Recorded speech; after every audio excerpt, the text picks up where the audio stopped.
Hello guys. Okay, सो मेरी आज की जो कविता है, आज की जो पोइट्री है, वो मेरी और आप सबकी मम्मियों के लिए है।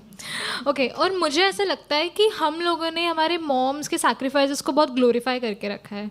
जैसे फॉर एग्जांपल, अगर अगर कोई लड़का किसी लड़की को डेट कर रहा है एंड अगर वो कुछ मतलब उसकी शादी हो जाती है और वो कुछ नहीं करती, तो शी वाज लाइक कि अरे तुम इतने से मैं थक गई, मेरी माँ तो इतने सालों से कर रही है। तो हमने हमेशा हमारी माँ के सैक्रिफाइसेस को बहुत ग्लोरीफाई करा है एंड उन वो देवी है और ये सब करके बेचारे को बहुत बर्डन में डाल दिया है। तो उसी बर्डन को थोड़ा लाइट करने की कोशिश करी है इस पोइट्री में। माँ अब तू आज़ाद हो जा, माँ अब तू आज़ाद हो जा, खुद के बारे में थोड़ा सोच ज़रा। माँ अब तू आज़ाद हो जा। कभी कभी सबसे पहले खाना खाया कर, कभी कभी सबसे पहले खाना खाया कर, कभी कभी ज़रा देर तक सो जाया कर। कभी कभी सबसे पहले खाना खाया कर, कभी कभी ज़रा देर तक सो जाया कर। तुझे भी हक है हम सबके जैसे जीने का, तो अब से त्योहारों पर तू बाहर से खाना मंगवाया कर। शुक्रिया। तुझे ज़रूरत नहीं थी, तुझे ज़रूरत नहीं थी, हाँ माँ, तुझे ज़रूरत नहीं थी मुझे अकेले खाना खिलाने की। होता था ना हम लोग के टाइम पे कि पापा सो जाते थे और बेचारी मम्मी करती रहती थी।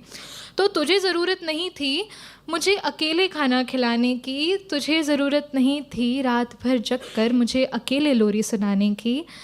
तुझे ज़रूरत नहीं थी मेरी शैतानियों पर सबसे सुनकर खुद को दोषी ठहराने की। हाँ माँ, तुझे ज़रूरत नहीं थी हम सब के लिए त्याग की मूरत बन जाने की। माँ, काश हम तुम्हें देवी नहीं इंसान मानते।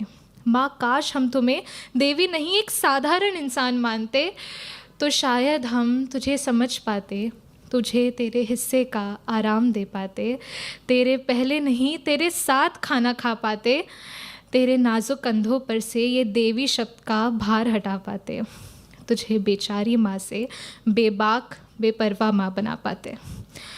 तो अब सुन ले माँ, तो अब तू सुन ले माँ, तुझे सच में आज़ाद हो जाना है। तो अब सुन ले माँ, तुझे सच में आज़ाद हो जाना है। अपने पैरों में बंधी इन रीति रिवाजों की बेड़ियों से खुद को आज़ाद कर देना है।